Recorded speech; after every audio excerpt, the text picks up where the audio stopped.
¿Qué tal, Álvaro? ¿Cómo estás? Creo que sería bueno empezar con una contextualización de los conflictos en Oriente Medio en general, porque han habido muchos debido a la situación, digamos, en la que se encuentra en este último tiempo. Sí, claro, es algo muy importante que está pasando ahora. Primeramente, presentarme, mi nombre es Álvaro Montenegro. Yo he hecho una maestría en estudios de Medio Oriente en Turquía, entonces me dedico especialmente a este campo y a la ciencia política y relaciones internacionales en general. Bueno, el contexto podemos ver en la historia que Israel nace después de la Segunda Guerra Mundial con la Declaración de Balfour, que la Declaración de Balfour es el ministro de Relaciones Exteriores de Inglaterra, le hace una declaración al Lord Rothschild, de la familia Rothschild, para decirle que va a ceder a la comunidad judía, Rothschild era judío, jefe de la comunidad judía en Gran Bretaña, que le va a ceder un territorio en lo que era el territorio palestino, antiguamente controlado por el Imperio Otomano. Y de ahí pasa todo hasta ahora. Tal vez yo creo un poco más de contextualización porque tenemos por ahí en medio también la guerra de los 7 días, la guerra del Yom Kippur.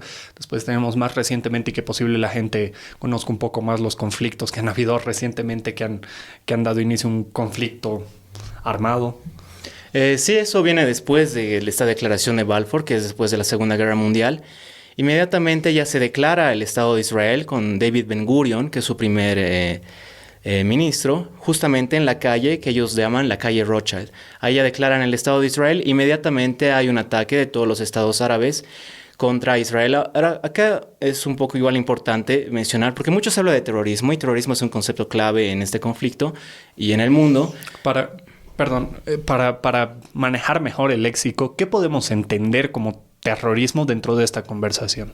Terrorismo se define como ataques a civiles no combatientes inocentes para ganancias políticas, básicamente. Ok, perdón, prosiguiendo con en lo que estabas. Y bueno, entonces, mientras Gran Bretaña en ese entonces toma control bajo lo que se llama el mandato de Palestina a Israel. Es un mandato como Francia también mandó un mandato medio neocolonial de lo que es el Líbano y el Siria. Entonces ahí el movimiento sionista, que está a cargo de Theodor Herzl, que nació, bueno, es dar historia, pero es el principal representante. Él, poco a poco, varios judíos del mundo van moviéndose a este mandato británico-palestino. Y ellos para ganar la independencia de Israel y para hacer presión a Gran Bretaña, ellos comienzan a hacer varios ataques terroristas.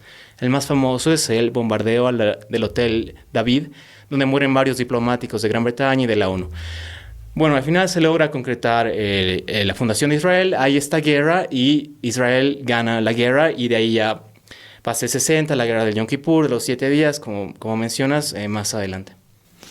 Perfecto. Y yendo un poco más hacia el presente, ¿en qué situación se encuentra actualmente Oriente Medio y sobre todo la parte de Palestina e Israel, que es muy importante ahora? Bueno, este último 2 años, el 7 de octubre del 2023, lo que se conoce son los ataques del 7 de octubre, donde Hamas hizo estos ataques a Israel en paragliders, que es en... ¿A las deltas?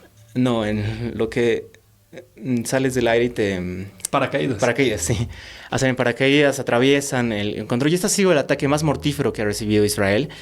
Y secuestran como 250 rehenes, los llevan, ¿no? Y aquí pasa lo que ha pasado en el Festival Nova, ese de música, donde asesinan a varios. Y de ahí empieza esta guerra, este genocidio, que podemos decir, de Israel hacia Palestina. Hamas controla Gaza, ¿no? Palestina se entiende Hamas en Gaza. Gaza es una tierra que está separada en el Mediterráneo. Tal vez un poco contextualizar para la gente, ¿qué es exactamente Hamas? Hamas es el partido político que ha ganado las elecciones democráticas en Gaza en el 2006. La población ha votado y ha dicho elegimos a Hamas. Entonces Hamas, a la cabeza de Ismael Haniyeh, que igual lo han matado no hace mucho, gana las elecciones. Y en el otro lado de Palestina, que se conoce como Cisjordania, que para Israel es Judea y Samaria, ahí controla la autoridad palestina, que está a cargo de Mahmoud Abbas. Y estas dos facciones obviamente están separadas y tienen un poco de rivalidad. Entonces Hamas encabeza más esta resistencia armada en contra de lo que se ve que es un proyecto colonial de asentamiento. Y la autoridad palestina, muchos dicen que incluso hace el trabajo sucio de Israel, sucio en el sentido de que ellos son los que controlan, de que no hay esta resistencia armada en Cisjordania. Por este lado de Hamas viene todo este tema de la intifada. No, la intifada es un concepto en el mundo árabe que significa alzarse, rebelarse. No olvidemos que el mundo árabe, bueno, obviamente pasó lo de Israel, pero no olvidemos que también hubo la invasión a Irak de George Bush, que derrocó a Saddam Hussein. Hubo el caso de Libia, que es de Gaddafi, que igual la OTAN lo derrocó. Mira cómo está ahora Irak y Libia, totalmente países destrozados. Y obviamente en el nombre de la democracia, en el nombre de quitar al dictador, al que estaba oprimiendo a su pueblo, vamos a quitar a Saddam, vamos a quitar a Gaddafi y estamos trayendo democracia acá, ¿no? Eso dice Occidente. Pasó lo de Siria con Bashar al-Assad, la guerra del Líbano. Entonces, en la región del Medio Oriente, la idea de intifada significa como esta rebelarse, de pelear por todo su historial, que ha tenido una de las regiones más sangrientas en términos de guerra del mundo, ¿no? Entonces, ¿no es algo que podamos atribuir exclusivamente al conflicto de Palestina-Israel? No, es un concepto más que engloba más, pero se lo usa obviamente porque históricamente la intifada ha sido una rebelión, una de las muchas que ha tenido Palestina en contra de Israel, ¿no? Donde ha habido varias muertes y varias represalias también. Perfecto, entonces volviendo al tema de la contextualización. Sí, podemos decir que entonces ha iniciado el ataque el 7 de octubre y de ahí Israel empieza con los ataques a Gaza y ataques totalmente desmedidos a cargo del primer ministro Benjamin Netanyahu, que Netanyahu él se ve a sí mismo como el David, porque para entender Israel y este conflicto hay que tener en cuenta el contexto bíblico y religioso, que espero también lo podamos hablar. Perfecto, ahora yo creo que sería un buen momento. Ya, entonces Netanyahu se ve a él como David, ¿ok? David, ¿sabes? ¿Has escuchado alguna vez de David? Claro, claro, el ¿Qué David sabes bíblico. de David? Ha sido un rey que, si mal no estoy, al principio ha trabajado para ha trabajado para otro bando. No recuerdo exactamente cuál, pero al principio ha sido un mercenario de otro bando, si no me equivoco. Y después ha logrado unificar a las tribus de Israel y ha sido asesor de no me acuerdo qué otro rey. Es una historia bastante compleja. Sí, a David se lo conoce, al rey David, como ser el unificador de las 12 tribus de Israel. Lo unificado bajo un solo reino de Israel. Él era de la tribu de Judá. Y David es igual el conocido de David y Goliat, ¿no? Y Goliat era filistino, que podemos decir que era palestino. Entonces este conflicto se puede ver hasta ahí. Y bueno, ahí tiene su hijo Salomón. Y Salomón es el que construye el templo de Salomón. ¿Qué es lo que quiere hacer Netanyahu y varios del sistema político de Israel? Reconstruir el tercer templo de Salomón. ¿Qué es el templo de Salomón?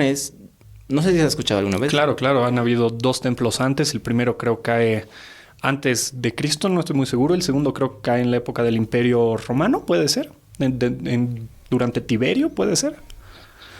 Sí. Pero tal vez tú puedas dar una mejor contextualización acerca de qué son los templos. Es el templo que ha hecho Salomón, el hijo del rey David. Lo ha construido y ahí supuestamente estaba el Arca de la Alianza, donde supuestamente ahí están los 10 mandamientos de Moisés, la vara de Aarón, varias cosas religiosas y supuestamente igual está ahí el Axis Mundi, que comunica este mundo con mundo religioso de ángeles o demonios. Y ahorita, actualmente, donde estaba el tercer templo de Salomón, está la mezquita de Al-Aqsa, que la mezquita de Al-Aqsa es donde el profeta Mahoma del Islam supuestamente él ha ido a la mezquita de Al-Aqsa en un viaje de noche desde Saudi Arabia y supuestamente él ahí ha ascendido a ver a Alá, que es el Dios. Entonces lo que quieren Netanyahu y su gabinete de, podemos decir, religiosos extremistas, quieren derrumbar ese templo de Al-Aqsa y construir el tercer templo de Salomón. Y para muchos evangélicos, el tercer templo de Salomón, cristianos evangélicos, el tercer templo de Salomón cumple su profecía de que cuando se construye este templo significa que inicia la era de la tribulación, la segunda venida de Cristo, juicio final, ¿no? O sea, aquí se podría decir que hay extremistas religiosos tanto islámicos como judeocristianos, podría decirse. Claro, si no, mucho se critica a los extremistas. Es fácil no tener el prejuicio de decir, estos musulmanes quieren yihad, quieren matarse a sí mismos, unos fanáticos, que sí es verdad, hay sectores así, pero también, ahorita por ejemplo Netanyahu ha sido el primer ministro que más tiempo ha gobernado Israel y para volver al poder, últimos 3 años ha hecho un pacto con el sector más radical de Israel que extremista religioso, ¿no? Que creen estas profecías y dicen, no, Israel es y tiene que expandirse. Es que acá ellos ven que Israel es la tierra prometida, ¿no ve? En la Biblia, el Dios de la Biblia, del Antiguo Testamento, de la Biblia hebrea, le promete a Abraham, le dice, tienes que ir a la tierra prometida. Y la tierra prometida era la tierra de Canaán. Actualmente la tierra de Canaán es Israel, Palestina, Gaza, Líbano, partes de Siria. Y estos extremistas con los que Netanyahu ha hecho un pacto, ellos dicen, no, mira, es la tierra prometida, es Canaán, tenemos que expandirnos. Líbano, parte del Líbano es nuestro porque Dios nos ha prometido, ¿no? Y ahí viene la historia de Abraham, que tiene a su hijo. Perdón, paréntesis. Estos extremistas religiosos judíos buscan hacer que el Estado judío sea todos estos territorios que has mencionado, tal como podría ser, no sé, creo que se llama la expansión musulmana, que es todo el territorio que algún día fue si mal no estoy, del Imperio Otomano. Pero la expansión musulmana y del Imperio Otomano creo que no tiene tanto tinte religioso. Que sí había el califato también de ISIS que... Perdón, me refería, creo que lanzó justamente ISIS la expansión musulmana, que cubría todo lo que antes era el Imperio Otomano. Va más o menos por esa onda, esta involucración de la tierra prometida. Por ese lado, se podría decir que lo ven los judíos extremistas. Ellos básicamente dicen que es el Israel bíblico, el Israel que Yahvé les ha prometido a ellos. Y eso es parte de Siria, parte del Líbano. Y esta promesa se hace a través... Abraham tiene 2 hijos, ¿no? Que es Ismael y Josué, si no me equivoco. Ismael es considerado el padre de los musulmanes, de los árabes. Y Josué es el padre de los judíos hebreos. Y de ahí desciende David, ¿no? Y es muy interesante porque la tierra de Canaán, en esa historia bíblica no ve Moisés, está en Egipto, sale de Egipto con su pueblo y le dirige a la tierra prometida. Moisés nunca pudo entrar a la tierra prometida porque están vagando en el desierto varios años, pero Joshua, él sí entra a Canaán, pero Canaán no estaba vacío, igual había gente, habían los cananitas. Y ahora esto es un poco controversial, pero es a lo que yo he llegado, a la conclusión honesta que he llegado, que en esa época, ¿qué ha pasado? Igual los han exterminado los cananitas en nombre de Dios, que eran paganos, idólatras, hacían sacrificios a sus dioses de niños, genocidio a los cananitas, y esta es nuestra tierra prometida. Y esto afecta mucho al movimiento evangélico. Igual acá, si lo ves al Chi, que es evangélico, él dice, no, Israel, tenemos que leernos Israel, porque Israel, para los evangélicos, que es igual largo contar, pero básicamente ellos... Bueno, hay 2 formas de interpretar la Biblia, ¿no? Puede ser literalmente que Israel significa el pueblo de Israel, o que Israel significa más algo, un concepto más de Jesús, que no es algo físico, ¿ok? Y los evangélicos siempre interpretan todo de manera literal. Entonces dicen, el que bendice a Israel va a ser bendecido. Para ellos, Israel no puede hacer nada malo, ubicas. Y quieren esta profecía de que venga otra vez Jesús, y para eso Israel es un jugador clave. O sea, podría decirse que Israel es una interpretación ultraliteral de un texto posiblemente escrito incluso en sentido figurado. Claro, y esos son los evangélicos. Los evangélicos que siguen la Biblia de Cyrus Scofield, que es una Biblia comentada. Y ello, para los evangélicos, se diferencia de los cristianos normales o de otras denominaciones que se toman la Biblia de manera literal. Dios ha creado el mundo en 7 días de manera literal. Israel es el pueblo literal. Y esto... En Bolivia es bien fuerte el movimiento evangélico. En Brasil, Bolsonaro era evangélico igual. Y Jair Mesías, era su segundo nombre, Jair Mesías Bolsonaro. En Argentina con Milei no es evangélico, pero su unión con Israel es muy fuerte. La verdad, no sé por qué será. Tal vez porque judíos de Argentina le han financiado su campaña. Pero normalmente Milei decía la visita, los presidentes de Argentina siempre hacen una visita a Brasil, pero Milei ha ido a Israel. Y hay muchas cosas más, vínculos con Israel muy fuertes. Y en Estados Unidos el movimiento evangélico tiene demasiado poder. Ahora, sobre este tema de Milei, que creo que también es interesante tratar, hay 2 teorías que he escuchado. Una es que el verdadero apellido de Milei en realidad era algo similar a Mileikowski. Si mal no estoy, era Ben Gurion Mileikowski, ¿verdad? Algo así. Y la otra teoría que he escuchado es para que no le digan a Milei fascista, que se ha vuelto judío, para que no le digan fascista. ¿Crees que alguna de estas teorías tiene respaldo, tiene sentido? No sé, la verdad, no he investigado mucho sobre el tema. No podría decir si tiene sentido o no, pero lo que sí sé es que... O tal vez por el tema de la AMIA, el atentado a la AMIA. ¿Y por qué ha sido el atentado a la AMIA, por ejemplo? ¿Por qué ha sido? ¿Y quién lo ha hecho? Ha sido porque justamente en ese momento había una guerra contra el Líbano y contra Hezbollah. Hezbollah es el partido chiita, es una denominación musulmana que controla el sur del Líbano. Y en ese momento Israel, igual estaban en guerra, han asesinado al líder de Hezbollah de ese entonces. Entonces por eso Hezbollah ha hecho su respuesta y como no podía atacar a Israel directamente, lo ha hecho en Argentina, que Argentina es el segundo país con mayoría judía después de Estados Unidos, ha hecho el atentado con ayuda de Irán como venganza, ¿no? Ahora, referente a eso, tal vez sería bueno explicar qué son las corrientes chiíes, suníes, todos estos grupos, y creo que me falta un tercer grupo que está más presente en Irán. Prácticamente de manera general, el Islam se puede dividir en dos ramas, que es la chiita y la sunita. La mayoría es los sunitas, que son como el 80%, y lo demás es el chiita.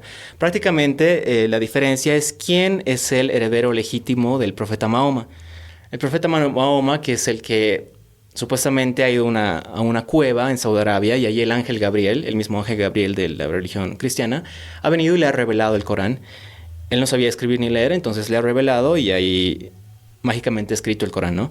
Y entonces los sunitas dicen que el heredero legítimo del Islam, del profeta, no tienen que ser de su sangre, eran como sus generales, pero los chiitas dicen no, el que tiene que ser el líder de la comunidad musulmana tiene que ser la sangre del profeta, que se la puede rastrear.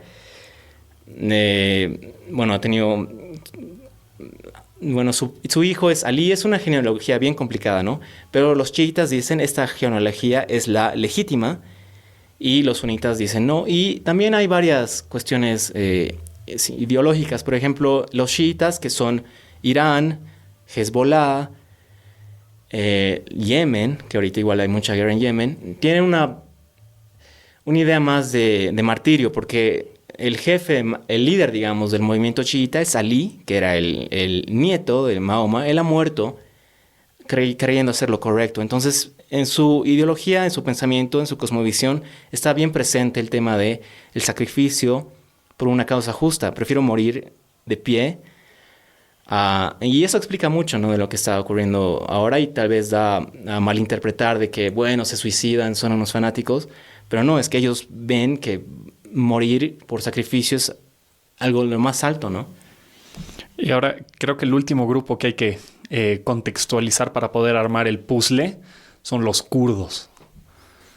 Sí, bueno, los kurdos son otra minoría étnica, no son árabes, no son turcos, no son iraníes, están presentes en el sur de Turquía, en el norte de Irak, en el norte de Siria, y bueno, su religión es bien complicada igual, es yazidís, algunos son los yazidís, que su dios es un pavo real, y cuando estaba ISIS, los acusaban de ser satánicos, porque para ellos ese pavo era supuestamente Lucifer, que Lucifer era el ángel caído. Y bueno, ahora los kurdos han jugado un rol muy clave igual con Israel, porque ellos igual quieren tener su independencia, y por ejemplo, los que más...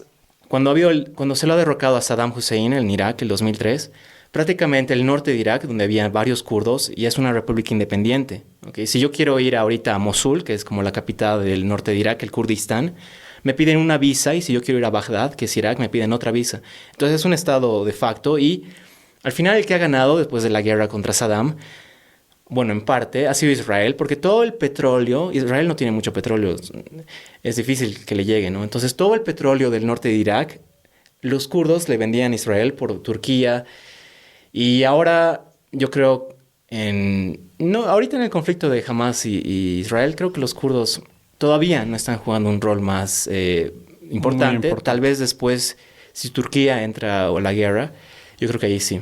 Y todos estos, bueno, Palestina y Kurdistán y Israel, que creo que son los tres estados que están aquí en juego, ¿cómo van de reconocimiento internacional? Porque del Kurdistán creo que el reconocimiento internacional lo deben reconocer contados países. Sí, no, Kurdistán no lo reconocen muchos. pero tienen el apoyo de Estados Unidos. Y a Palestina lo reconocen la mayoría del mundo, menos Estados Unidos, algunos países de Europa e Israel.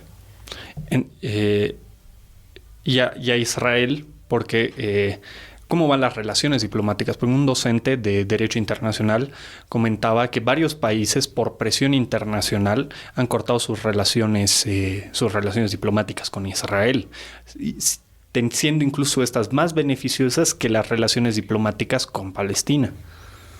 Sí, puedes verlo de manera así. Por ejemplo, el primer ministro de Bélgica, que recién ha sido electo, él ha dicho, porque hay una orden de arresto en contra de Netanyahu de la Corte Internacional Criminal, ¿no? Porque que está haciendo genocidio contra Netanyahu, sus ministros y los líderes de Hamas, que la mayoría están muertos. Entonces Netanyahu no puede ir a Bélgica sin que se lo arresten, ¿no? Pero el líder de Bélgica ha dicho eso, ha dicho, mira, somos prácticos nosotros, Realpolitik. Las consideraciones prácticas están por encima de las consideraciones morales. Y esto igual se puede pensar en Bolivia. Mira, Bolivia, ¿qué ganamos con relaciones con Palestina? Israel es una nación bien tecnológica, mucho negocio, pueden venir a ayudarnos, invertir acá. Y ahí estás dejando las consideraciones morales de segundo plano. A mí no me parece esa forma de ver las cosas. Yo creo que las consideraciones morales, éticas, igual tienen que jugar un rol muy importante con quién decides aliarte a nivel internacional. Y más aún de lo que hemos visto, no sé cuándo ha dicho ese docente, ¿lo ha dicho después de los ataques o antes? Ha sido hace el año pasado. Bueno, ya... A principios del año pasado. Ya habían los ataques, entonces después de ver... Bueno, a veces es difícil entender, ¿no? O sea... Digamos, vienen militares y matan a tu mamá, a tus hermanos, a tus primos, a tu perrito, porque sí, no puedes, ¿a quién te vas a quejar? Destruyen tu apartamento que tus papás o vos han dedicado 20 años de esfuerzo a construir, lo destruyen y ¿a quién vas a...? La verdad ha sido algo muy... ¿Refiriendo a los ataques israelíes sobre Palestina? Sí, que no es solo de eso, es desde que iniciado, son bien racistas, los consideran menos. Pero... Y es... ¿Realmente habría una solución alternativa posible para erradicar no a los palestinos, sino al terrorismo? Porque, sí, corrígeme por favor si estoy equivocado, creo haber leído en las noticias que se estaban usando hospitales para proteger búnkeres con centros de Hamas. Sí, puede ser. Bruno, el terrorismo, ¿qué es el terrorismo? El terrorismo básicamente es la guerra que hacen los pobres. La guerra de los ricos se llama guerra nomás. Igual en Irak, igual han muerto muchos civiles, han hecho muchas violaciones y no es terrorismo, ¿no? Además el terrorismo es un concepto que lo ha inventado precisamente Netanyahu. Netanyahu tiene 3 libros hablando sobre el terrorismo en los 90, entonces él ha puesto el concepto de terrorismo a nivel internacional. Y ahorita se aplica con todo, ¿no? Acá, igual en Bolivia, no, terrorista. Es un concepto muy perverso y doble sentido para mí que ya dejó de tener significancia. Lo que dices de que se escondían en hospitales, sí, seguro lo han hecho, pero eso no justifica que mates a todos los que están ahí, ¿no? Digamos, si hay una escuela y entra un criminal en la escuela y toma de rehén a un niño, no vas a matar a toda la escuela. Y eso está en las reglas, en las leyes de la guerra, es derecho internacional, no puedes hacer eso.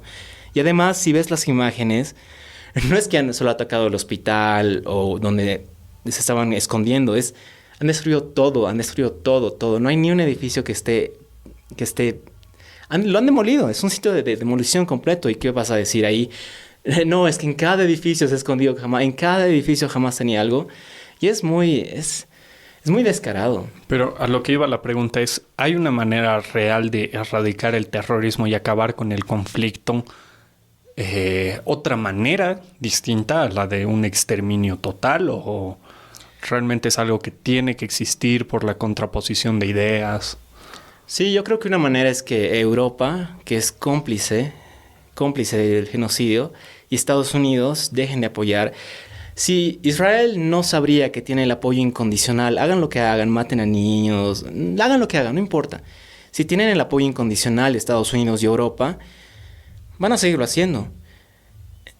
Si Estados Unidos retira su ayuda, Israel dice, mira, yo no puedo comportarme tan atrevidamente en mi barrio que es Medio Oriente, si no me van a liquidar. Entonces yo creo que Israel ahí dejaría de ser tan, como dije, atrevido, ¿no? Y eso creo, es lo que estaba buscando Trump, aunque no parezca ahora. La anterior semana Netanyahu lo ha visitado a Trump y a mí, por lo que he visto en sus entrevistas, me da la impresión de que Trump está como que dejándole poco a poco, soltando la mano a Netanyahu y decirle, mira, ya te hemos dado billones cada año, has hecho un problema, nos estás llevando casi a una tercera guerra mundial. Un poco como el trato a Zelensky, obviamente no tan fuerte, no tan directo, pero le está diciendo poco a poco eso a Netanyahu.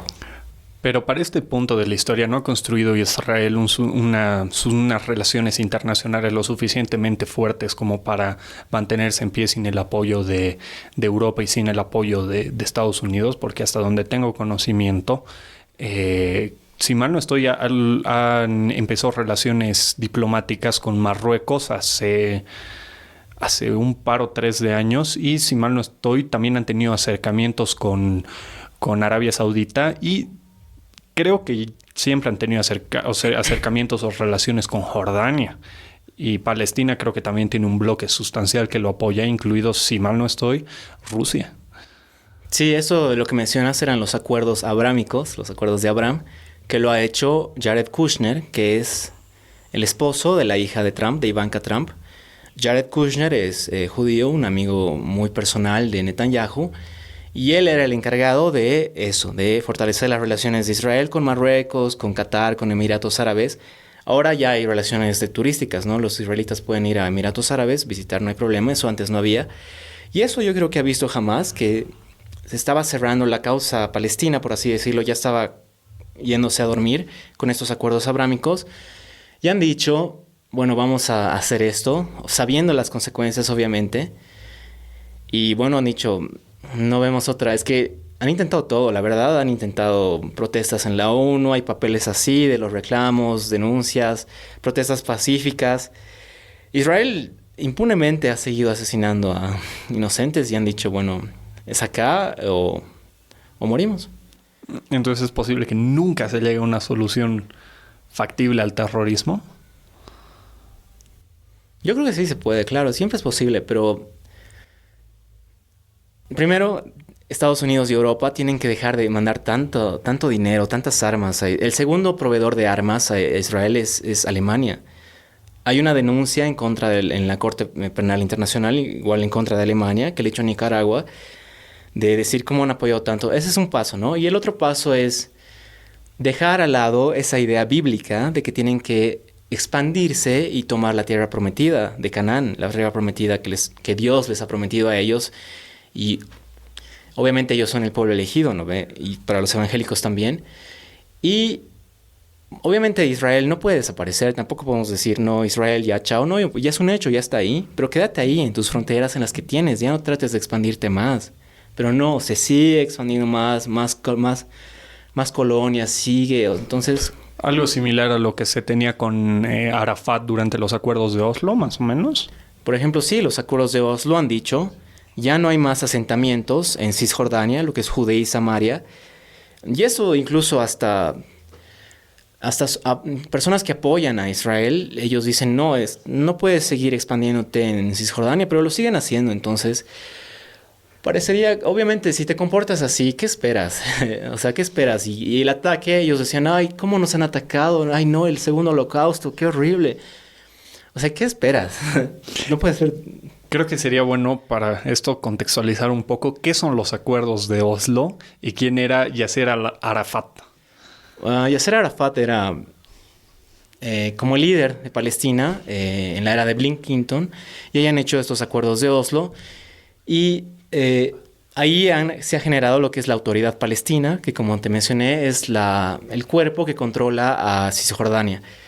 Ahora muchos críticos dicen que esto era, como te dije, que ya estaba planeado para que Cisjordania, porque la autoridad palestina comparte mucho servicios de inteligencia y militares con Israel. Entonces ellos igual, por ejemplo, ahora no hay un levantamiento armado en Cisjordania, en parte porque la autoridad palestina no lo permite. Y en los acuerdos de Oslo igual estaba previsto que no había más asentamientos y supuestamente era la solución de 2 estados, que ahora ya está muerta, ¿no? Y ahí Yasser Arafat era el que fue a negociar con Bill Clinton y eso se conoce que al final Arafat tuvo que escapar al Líbano, bueno, ya había otra guerra y ahora estamos viendo, no sé, es muy complicado, puede... ¿Por qué no prosperaron estos acuerdos de Oslo? Mm, no sé, la verdad. La verdad no... No he puesto mucho tiempo en estudiar los acuerdos de Oslo. La razón por la que fallaron no sabría decir. O sea, no la razón concreta, porque, por ejemplo, hasta donde yo tenía conocimiento, que no es muy amplio sobre el tema, Netanyahu había influido considerablemente, no estoy seguro si como doctrinario o como parlamentario, para frenar los acuerdos de Oslo, y después creo que era Shimon Peres, no, Shimon Peres fue de los patrocinadores. Había otro primer ministro israelí que entró. ¿Puede ir por ahí el tema? Creo que ha habido un primer ministro, Yitzhak Rabin, que lo han matado en Israel. Seguidores de Netanyahu lo han asesinado. Y creo que eso tenía que ver por los acuerdos de Oslo. Que él estaba siguiendo los acuerdos de Oslo, que era el acuerdo de 2 estados. Y han dicho, no, lo han matado. Igual que al presidente de Egipto, Anwar Sadat, lo han matado igual por el tema de que él ha hecho un acuerdo con Israel. O sea, ya ir relacionando esto, el sentimiento anti-israelita en el mundo árabe es más fuerte de lo que parece, entonces no es que tampoco quieran llevarla en paz. Sí, pero hay un autor que es Avi Shleim, que está en la Universidad de Oxford. Él es judío iraquí, él nació en Irak, él es judío de ahí. Y es en el Departamento de Estudios de Medio Oriente de Oxford. Y él cuenta, ¿no?, cómo su familia en Irak, antes de la fundación, de la creación del Estado de Israel, me ha dicho, mi familia, yo no he sentido discriminación, vivíamos al lado con los musulmanes, ningún problema. Y él dice, el antisemitismo nunca ha sido un problema de Medio Oriente. El antisemitismo nunca ha sido un problema de los árabes, que te odio porque eres judío. Solo te odio por tu condición de judío. No. El antisemitismo ha sido un problema de Europa. En Europa ha pasado eso. Y claro, ellos, bueno, Segunda Guerra Mundial, Hitler, y han dicho, bueno, el problema te lo mandamos nuevamente a Medio Oriente.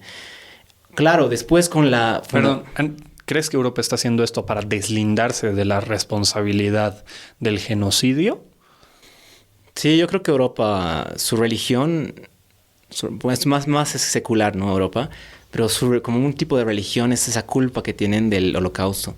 Y, o sea, no se puede entender Israel porque ha sido un proyecto colonial de Europa, como te he dicho, de Inglaterra, que ellos dicen, mira, acá te damos este territorio porque el Imperio Otomano se está derrumbando, y ahí se puede hablar mucho, ¿no? Porque se dice que Inglaterra estaba con tantas guerras, tenían que pagar, estaban con mucha deuda.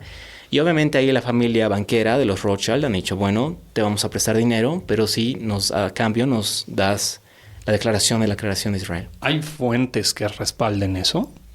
Claro. ¿O es medio teoría conspiranoica? Porque sobre Israel se maneja mucha teoría conspiranoica. Sí, es bien difícil ver, cuando uno se mete a esto, claro, es bien diferenciar la información falsa de la verdadera, pero o sea, el documento lo puedes ver en cualquier parte, el documento está ahí, la declaración de Balfour dirigida al Lord Rothschild, claro, que es la cuarta generación de los Rothschild, y es conocido. El asesor económico de la reina Isabel, que ha muerto recién en Inglaterra, era Evelyn de Rothschild, igual era conocido, puedes ver fotos, está ahí, normal.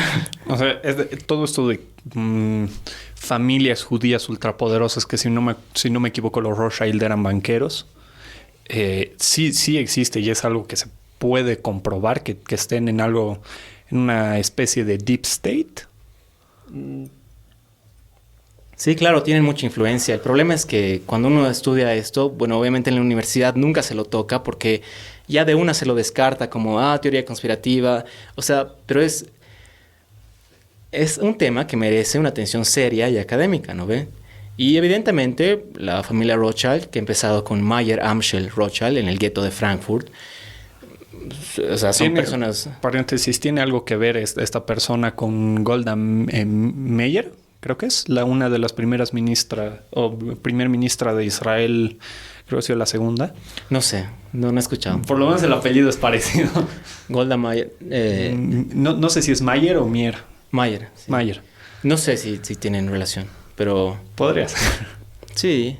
Bueno, y es una familia banquera, ¿no? Que tiene mucho poder, claro. Y hay que analizarlo de manera académica. A ver, a veces su influencia tal vez es sobreestimada, pero su presencia está ahí, o sea, se lo ve en récords históricos. Y este Mayer Amschel, que es el patriarca de la familia Rothschild en Frankfurt, él ha mandado a sus 4 hijos, a cada uno a un país diferente de Europa. Manda a un hijo a Inglaterra, que es que 4 generaciones después logra que Inglaterra le declare un estado judío. Manda a otro a Francia, manda a otro a Viena y manda a otro a Alemania. Y actualmente, obviamente no se habla por eso, es que se piensa que es conspirativo y no se lo toma en cuenta de manera seria, y es un factor muy importante en el poder mundial. En estas elecciones 2025, recuerda votar de manera consciente. Esto implica reconocer la importancia de tomar una decisión que durará 5 años. Infórmate sobre los candidatos y sus propuestas de gobierno. No difundas información no verificada.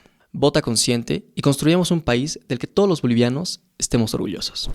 ¿Qué consideraciones hay que tener para estudiar esto de manera más seria? Y diferenciarlo, digamos, de las cosas conspiranoicas.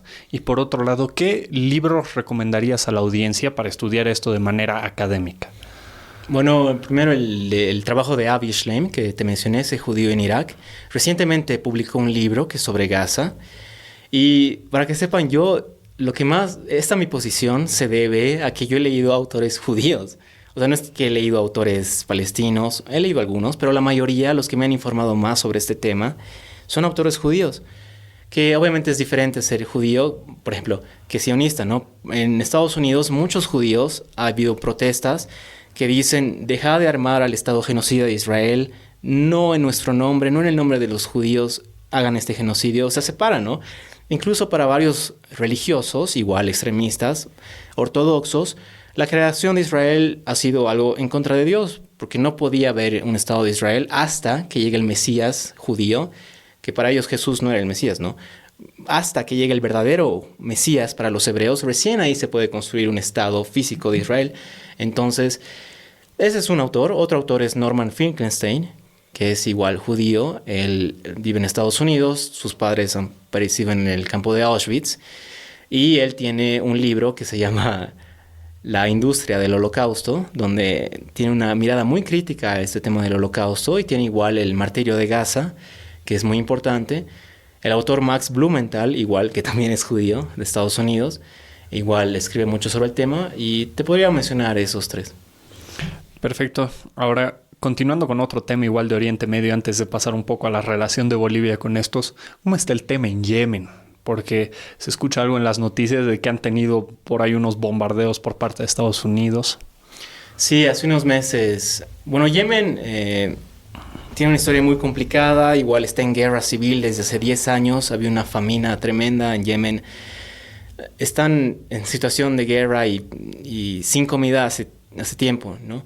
Y ellos, cuando ha iniciado este conflicto y Israel ha empezado a atacar a Gaza, ellos, bueno, la tribu Houthi, que es la que controla Yemen, ellos han dicho, vamos a ayudar a nuestros hermanos en Gaza y vamos a evitar que navíos pasen por el Mar Rojo y lleguen hasta Ashkelon, que es el sur de Israel, y para eso van a atacar a estos navíos que les estén llevando municiones o cosas a Israel, ¿no? Entonces, después del cese al fuego, Yemen igual dejó de atacar, volvió los ataques de Israel a Gaza con Trump y Yemen también, y Trump no para de bombardear Yemen, está bombardeando ya creo que un mes cada día, y Yemen tienen misiles supersónicos, pueden atacar a Israel, y también son chiitas, ¿no? Son chiitas. Y más o menos Yemen, ¿de dónde ha sacado este armamento? Porque se ve que el armamento en Gaza, o bueno, el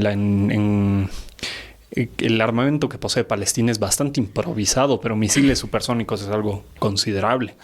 Sí, ellos, en la Guerra Fría, ellos cooperaban mucho con Rusia.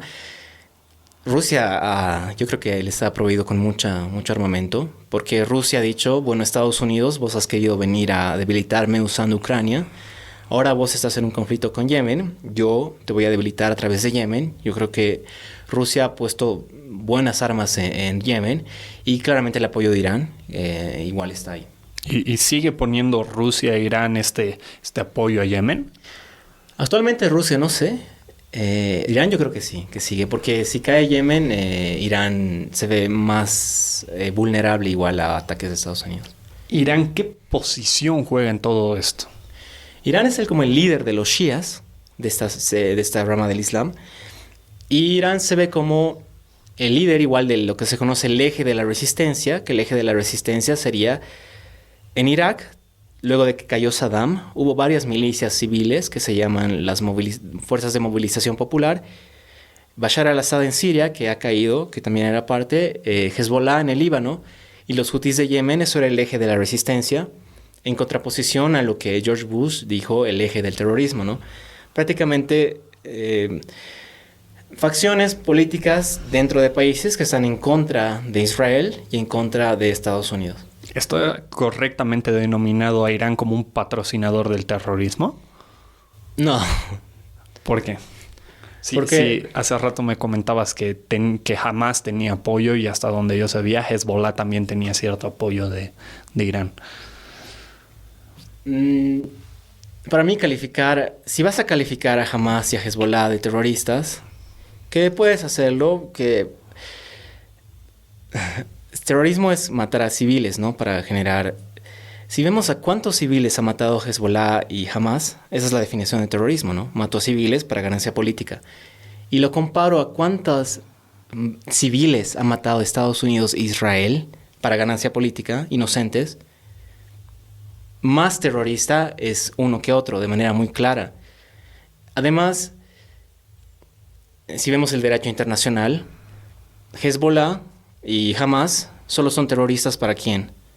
Solo para Estados Unidos, para Europa, Australia, nadie más. El resto del mundo, no, para ellos no los ha catalogado como terroristas. Pero no han sido catalogados como terroristas por afinidad política en contra de un régimen o porque realmente está en sus convicciones. Porque yo creo que todos los gobiernos en el mundo en mayor medida han matado civiles, incluso el Vaticano. Claro, y eso, si has matado civiles, eso es terrorismo de Estado. No solo porque eres un Estado, eso te inmuniza y no me puedes acusar de terrorista. Entonces, ambos, tanto Irán como Estados Unidos, son países terroristas, uno en mayor medida que el otro. Sí, podríamos decirlo así.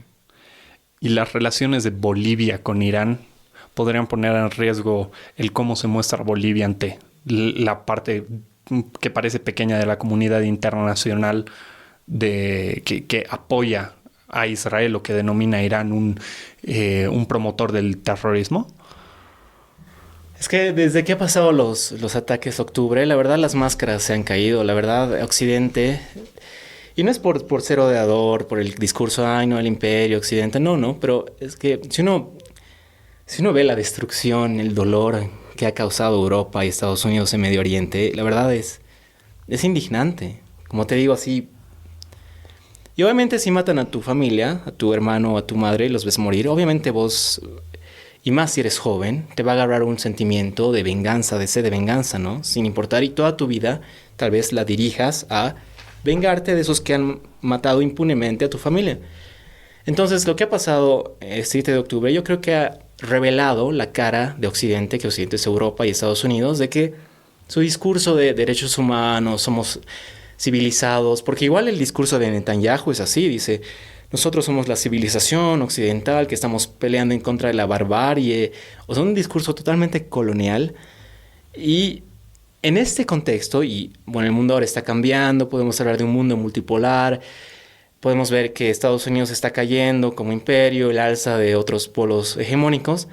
En este contexto, Bolivia tiene mucho más para ganar internacionalmente, siguiendo el camino que lo hemos tomado desde el 2014 con el MAS, de acercarnos a estos países que están luchando con esta agresión de Occidente, que sería Irán y Yemen. En el tema militar, O sea, la guerra ha cambiado totalmente. Estamos viendo por inteligencia artificial que Israel ha usado mucho.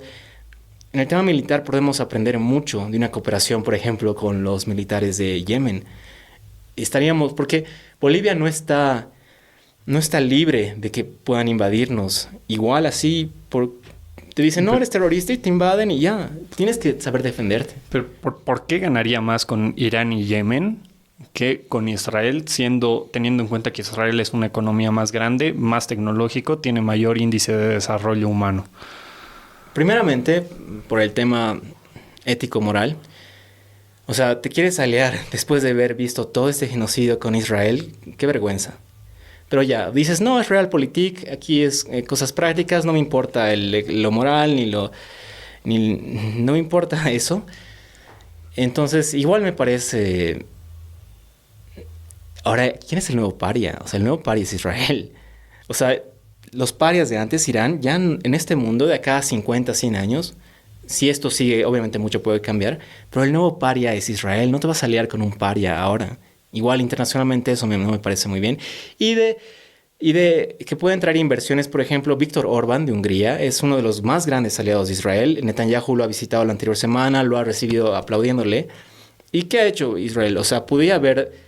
Esto critican muchos los mismos israelitas. Mostrarle un poco más de apoyo a Orbán, a Víctor, se ha jugado contigo, te está mostrando apoyo, pero no hemos hecho tratados comerciales, no le hemos traído inversión. Israel no creo que esté en un momento para mandar sus recursos a otro país en cooperación ahora.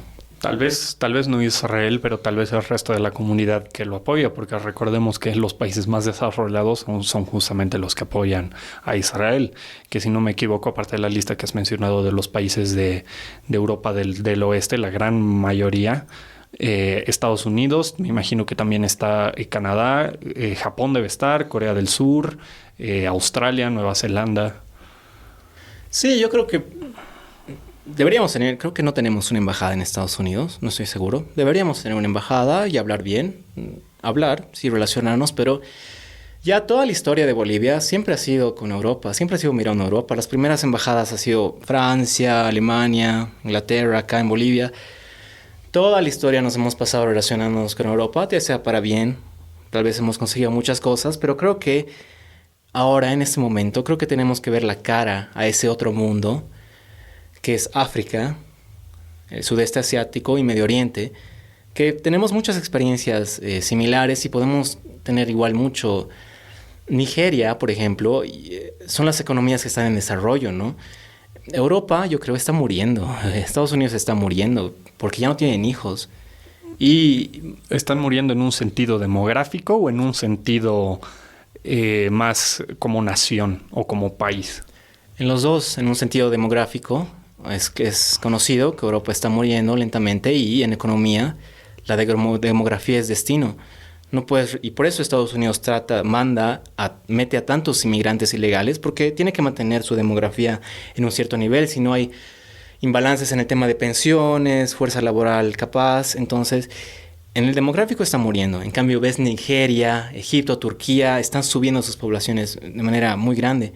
Y en el otro tema más de civilización, de país, hay un libro muy bueno que es de Oswald Spengler, que es un alemán, que se llama La decadencia de Occidente, que él ya desde 1920, es un análisis muy filosófico el que hace del ciclo de las civilizaciones, que igual lo hace Ray Dalio actualmente, el inversor de fondos financieros. Las civilizaciones tienen ciclos y al igual que cualquier persona, nacen, crecen, se reproducen y mueren, o primavera, otoño, verano, invierno. Y ya desde hace 100 años ya se veía el invierno, ¿no? Que está entrando a Europa y Occidente lentamente. Obviamente no son procesos de 5 o 100 años, son procesos que ni siquiera vamos a estar nosotros, ¿no? Pero ya están muriendo. Algo que contrasta totalmente con otro texto que se llama The American Century is Over, que creo que postula algo contrario. No sé si has leído este libro. ¿Quién es el autor? Si mal no estoy, creo que es Yuval Noah Harari, si mal no me equivoco. No estoy seguro, pero si mal no estoy, es un autor judío. Pero indica que más bien no se ha acabado el tiempo de Estados Unidos y que todos los imperios pasan por altos y bajos, incluido el Imperio Romano, que creo que ha sido el imperio más grande que ha conocido la humanidad hasta ahora. ¿Cómo se contrastarían estas posturas? ¿No crees que pueda ser solo un bajón temporal? No, porque ahora que mencionas el Imperio Romano, hay muchas similitudes en el tema económico entre... ¿Por qué se dice que ha caído el Imperio Romano? ¿Cuál es la razón? Se dice que los bárbaros, los no civilizados, los han invadido y los han matado, ¿no? Pero hay un economista que yo considero el más importante del mundo actualmente, sigue vivo, es Michael Hudson, que él ha escrito un libro, y no solo Michael Hudson, sino varios, que la causa de la caída de Roma ha venido desde adentro y ha sido por un tema económico. Igual es un poco largo de explicar, pero es un tema económico donde la deuda, se acumula tanto la deuda de manera exponencial y se crea esta polarización de la oligarquía contra el pueblo empobrecido en general, y todo eso desenlaza en la ya caída del imperio. Actualmente eso igual está pasando en Estados Unidos en términos económicos y con Occidente y prácticamente con el mundo en general, ¿no? Nuestros niveles de deuda están ya casi al límite. Por eso cada vez en Estados Unidos se eleva el techo de la deuda, y Estados Unidos vive en déficit desde que inició la guerra contra el terrorismo, desde Irak, porque el dinero que se necesita para generar tanta guerra y tanta muerte es igual, se lo imprime, ¿no? Siendo Estados Unidos el país con el PIB más grande y el país que maneja la divisa que hace girar, digamos, el mundo, ¿no tiene ahí una ventaja sobre Roma? Creo que la moneda de Roma, que era el bronce, si no me acuerdo, ellos no han usado el oro ni la plata, ellos han usado el bronce. Igual era la hegemónica en todo el mundo antiguo, igual que el dólar ahora, ¿no? Pero, o sea, existían los conceptos, ¿son equiparables los conceptos actuales de deuda a los conceptos antiguos de deuda? Sí, claro. Hay cosas... Bueno, si uno considera que la historia es cíclica, se repiten varias cosas, y Michael Hudson, que es este autor, es estadounidense, economista, que ha trabajado en JP Morgan Chase, la verdad, para mí uno de los mejores, lo explica bien en su libro, que es El colapso de la civilización, que ve ese tema de Roma y en el tema económico actualmente de Occidente también. Ahora, creo que no va a dar mucho tiempo para más, porque este tema creo que también se va a extender mucho, pero creo que es muy interesante. Las consideraciones morales respecto a aliarse acerca de que Bolivia se alíe con Palestina y no con Occidente, teniendo en cuenta que Bolivia, digamos, es hija de Occidente. ¿Por qué consideraciones morales tendrían que tener en cuenta los futuros gobernantes para aliarse con Palestina y no con el bloque occidental? ¿Por qué dices que Bolivia es hija de Occidente? Porque Bolivia ha heredado el idioma, gran parte de las instituciones de España, que es intrínsecamente occidental. Sí. Bueno, primeramente, si te das cuenta, en Bolivia, en los candidatos que están ahora, se habla casi cero del tema internacional. No se les pregunta, bueno, ¿qué opinas vos de Trump? ¿Qué opinas del Xi? Ha dicho, yo apoyo a Israel. El Sánchez Berzaín igual ha dicho, tenemos que aliarnos con países de bien, que es Israel. Y no se habla mucho de ese tema, que sería interesante que tal vez se lo toque más. Y bueno, yo diría las razones que ya he dicho, ¿no? Primeramente, Occidente está muriendo. No te vas a aliar con el país que ya está en su etapa de invierno. Te tienes que aliar con los que están naciendo, que Bolivia igual creo que están naciendo. Pero eso no sería la misma realpolitik que mencionabas con respecto a aliarse con quien tiene la mayor tecnología actualmente. Sí, puede ser realpolitik también. Pero hay las consideraciones morales y éticas. ¿Cómo te vas a aliar con un país que ha hecho tanta muerte civil, tanto terrorismo? No puedes aliarte con un país terrorista. Pero por el otro lado, tenemos a países en Occidente que tienen un idioma más similar, una cultura más similar, una religión más similar, que dejando de lado las interpretaciones de la Sharia, cualquier interpretación del cristianismo católico, no todas, pero la mayor parte son más laxas. Ya que tenemos más similitud culturalmente con Occidente. Sí, puede ser, pero bueno, yo creo que no sé si Bolivia es un país tan cristiano. Creo que la religión, las creencias espirituales pre-abrámicas, pre-cristianas, que consideran a la Pachamama, a la naturaleza, como algo lo pagano, ¿no? Lo pagano, creo que en Bolivia eso está más arraigado. Y lo que podemos ver en común con Palestina y todo esto que se llama el sur global, países de África, países de Asia, es la experiencia colonial. De alguna manera, Bolivia es hija de Occidente, igual África es hija de Occidente, y muchas cosas, y obviamente esto es un poco, suena chiste ahora en este ambiente político, pero muchos de los problemas que se tienen en estos países de subdesarrollo están directamente relacionados con el colonialismo. No es culparlo, no es culpar totalmente, decir, mira, estamos mal porque nos han gobernado, nos han hecho colonizado hace 500 años, no. Pero hay varias cosas estructurales de mercados y de todo que hacen que estos países estén subdesarrollados justamente porque han sido colonizados. Pero eso sería tener en cuenta que Bolivia ha sido colonizada y no adoptada como parte del Imperio Español, ¿verdad? Claro, Bolivia ha sido totalmente colonizada y destrozada. Entonces, los pueblos indígenas de Latinoamérica. Entonces no se puede decir para nada que Bolivia era parte del Imperio Español, sino una colonia. Sí. Bueno, los indígenas nunca se han sido considerados españoles, ¿no? Eran vistos como sin alma, que no tenían ni alma. Eso no va en contra de los dictámenes de Isabel la Católica. No sé que qué ha dicho. hasta donde yo sabía, Isabel la Católica había promulgado... No estoy seguro qué categoría normativa tenía el documento en cuestión, pero que los nativos americanos tenían que ser tratados con un cierto respeto. Por eso es que no se los podía traficar como esclavos y que había trabajo forzoso en vez de esclavismo. Eso más o menos... Bueno, ¿sabes en qué año ha pasado más o menos? Ha tenido que ser en el siglo XV. No, yo lo que sabía es que Fray Bartolomé de las Casas, él ha hecho su crónica y él ha ido a España y ha dicho qué tan mal tratados estaban los indígenas, que se los maltrataba, se los trataba como animales, como ni siquiera humanos. Y aquí es obviamente el tema religioso. Eran paganos, igual que pasaba en Canaán, con los hebreos que han ido en Canaán o veían hecho estos paganos. Igual acá, los católicos de Europa han dicho, mira, estos paganos no creen en Dios, sacrifican a sus niños para estos dioses. No son civilización, tenemos que civilizarlos. Y bueno, Fray Bartolomé va y ahí ya la corona dice, bueno, vamos a hacer unas cosas y más hace una lavada de cara. Igual mandaron ahí a otros cronistas, dijeron, miren, no, los incas eran unos tiranos, no había democracia, maltrataban a los otros pueblos. Nosotros hemos venido acá más bien como para liberarlos de su tiranía.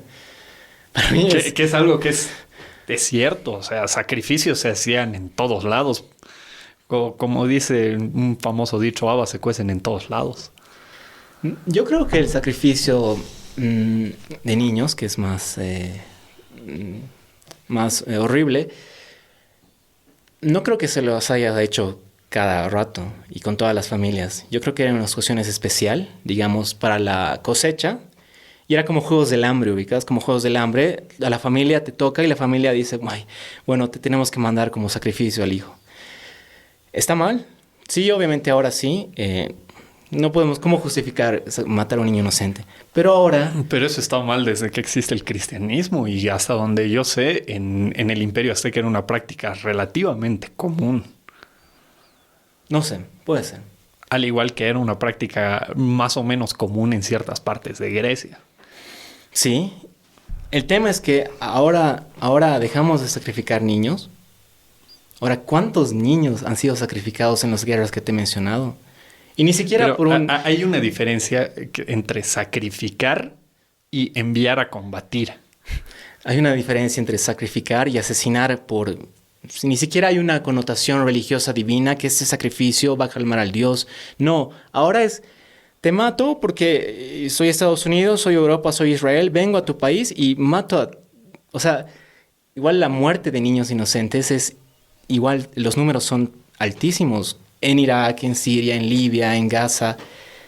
Es lo mismo. Igual están sacrificando niños. No sé si has visto la película Francotirador, que tiene una escena donde el francotirador duda si dispararle a un niño y no sabe y al final le dispara. Y resulta que efectivamente este niño ya tenía, te estaba aportando armas, iba a destruir al equipo que estaba liderando. ¿Es algo real que pasa? ¿Es algo que se tiene que tener en consideración? ¿Es ficción gringa para manipular a la gente? No, es verdad, porque los de Israel ven a los niños palestinos como terroristas, como un futuro terrorista. O sea, solo es cuestión, ¿para qué vamos a esperar que crezca y adquiera experiencia? Mejor lo matamos de niño.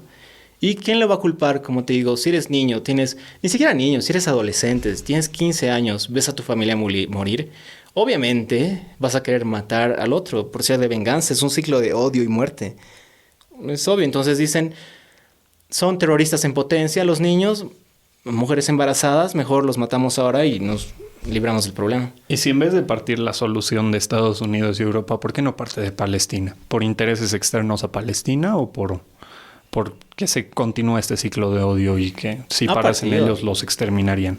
Palestina ha intentado, ese libro que te he mencionado, en Norman Finkelstein, El martirio de Palestina, él ahí retrata cómo Palestina incluso jamás ha dicho ya llegaremos a un acuerdo de 2 estados, dejamos de atacarles. Han intentado varias veces, pero es que Israel quiere seguir expandiéndose, quiere tomar su tierra prometida y obviamente hay gente ahí y no se va a dejar. Yo creo que si Israel dice ya, mira, no nos vamos a expandir más, estos son nuestros territorios, Gaza, Cisjordania, quédense ahí, existen, nos atacan, les atacamos, pero ahí yo creo que eso es un paso muy grande para la solución. ¿Y no estaba en ese punto la situación hasta el ataque de octubre de 2023, si no me equivoco? Sí, como mencioné ahí, yo creo que jamás ha visto, mira, si no hacemos esto, nos van a anexar completamente, nos van a eliminar, nos van a encarcelar. El mundo árabe ya se va a olvidar de la causa palestina, es nuestra última...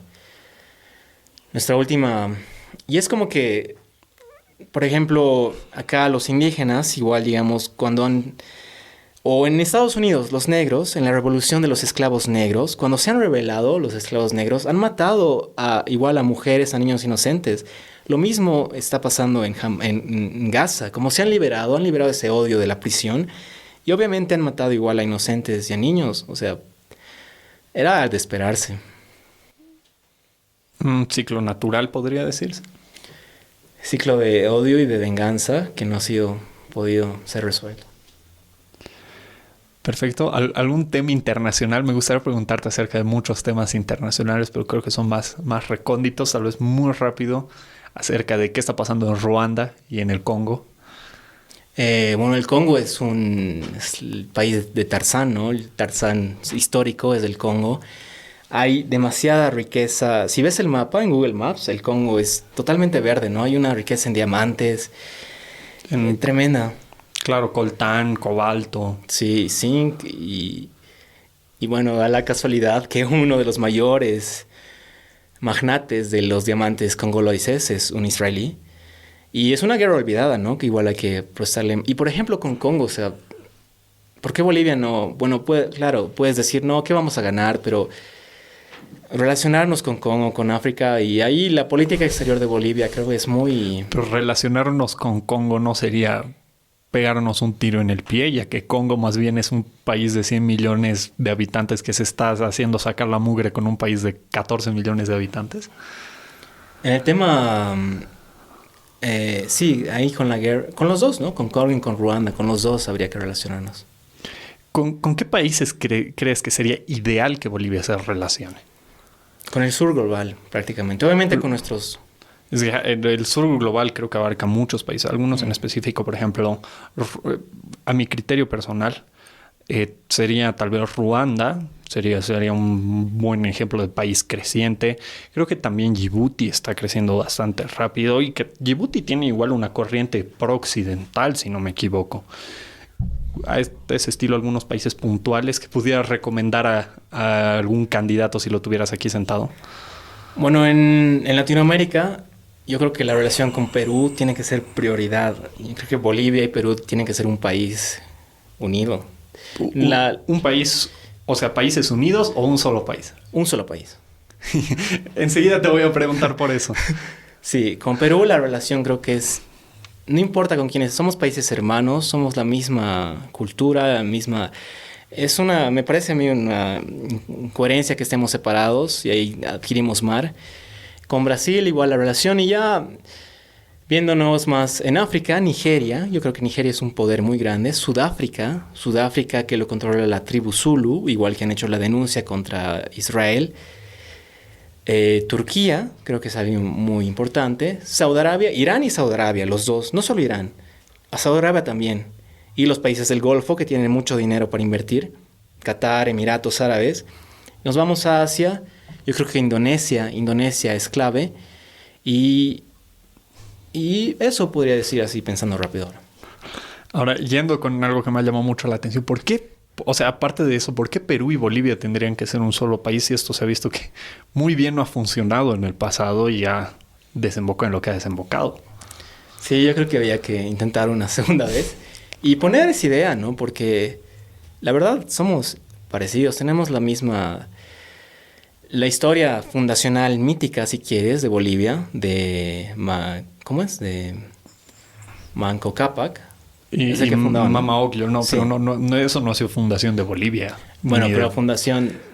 Eso no de Bolivia, Eso pero... ha sido la fundación del Imperio Inca, digamos. Que Imperio Inca es Bolivia. ¿No crees? No es creo. parte de... Obviamente que es parte de la vida histórica de Bolivia. Es Sí. parte de la historia de Bolivia, efectivamente, pero yo creo que en menor medida que el Imperio Español. ¿O qué opinas? Actualmente, yo creo que en Bolivia, tal vez en otros países sí, pero en Bolivia no, porque Bolivia tiene... ¿Cuál es nuestra característica a nivel mundial? La gran población indígena. Pero ahí no ha habido ¿no crees que pueda haber habido una implicación ideológica por parte del movimiento al socialismo en relación con una manipulación censal? Sí, puede haber habido, pero, o sea, es real que Bolivia, o sea, ve cualquier estudio de quien sea objetivo, o sea, es un hecho. Bolivia tiene la mayor cantidad de indígenas O sea, en toda Sudamérica. si esa población indígena hubiera tenido la oportunidad de identificarse como mestiza o como indígena, se hubiera identificado como cuál de las dos. No sé, tal vez, no sé, la verdad. Pero eso es reciente, eso es de 20 años, o desde que ha entrado el MAS, ¿no? O sea, no puedes hablar de Bolivia sin hacer referencia al indígena, que creo que Bolivia es indígena, ¿no? Y ahí con el Perú, es una misma cultura, Y pensar con nacionalismos, el Estado-nación, igual creo que es algo... Obviamente esto choca, ¿no?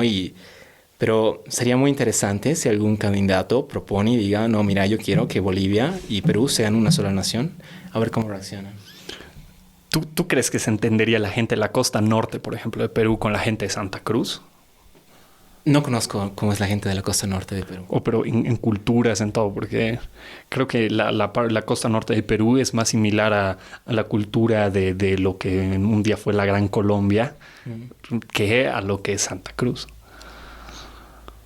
No sé, pero bueno, igual, si La Paz, los andinos es un poco difícil llevarse con Santa Cruz, ¿no? Pero lo andino amazónico, que está bien presente en Bolivia, también está en Perú, ¿no? Y de ahí, si esa alianza es exitosa, podemos subir arriba, incorporar Ecuador y Colombia también. ¿Volver un gran imperio boliviano? No, no creo que sería boliviano, un gran imperio andino. Perfecto. ¿Sigue habiendo tiempo?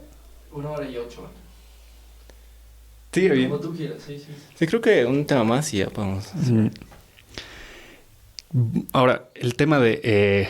estamos volviendo a un tema del pasado, pero el apoyo y el reconocimiento de los países... Bolivia tendría que reconocer a Palestina y a Taiwán. Creo que ya reconocemos a Palestina.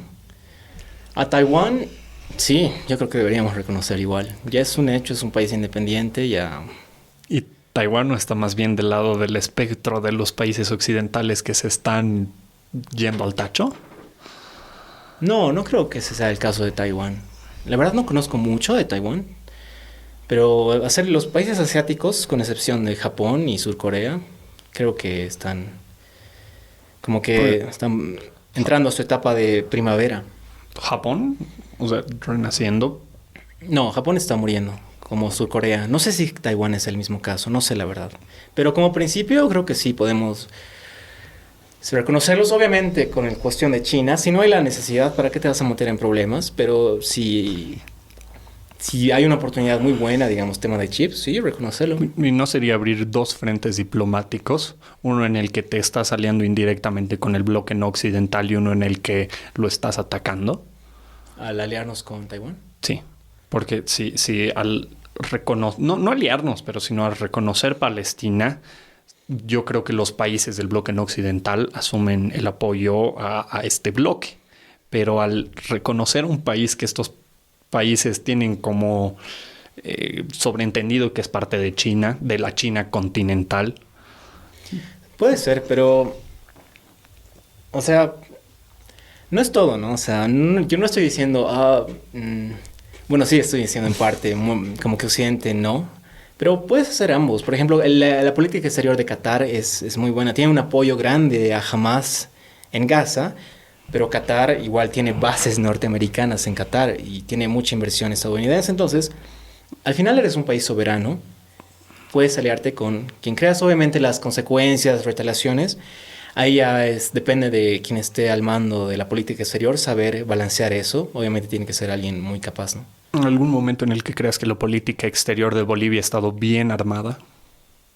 ¿Crees que está bien armada ahora? A mí me pareció muy bien cuando nos hemos acercado a Irán y cuando el presidente de ese entonces, Ahmadinejad, ha venido y ha jugado fútbol con el Evo. Esa diplomacia deportiva me parece muy buena y me parece muy buena que nos estábamos acercando igual a Palestina. Me ha parecido eso bien. Y ahora, bueno, yo creo que para ser canciller, mínimo tienes que saber hablar inglés. Mínimo, no puedes entender el mundo si no sabes hablar inglés. Entonces hay cuestiones igual mínimas que... creo que no se están cumpliendo ahora. Pero con este acercamiento a los países árabes, me imagino que el árabe también. No, eso ya es exigir mucho a un canciller que hable árabe. Con inglés yo creo que es requisito. Suficiente.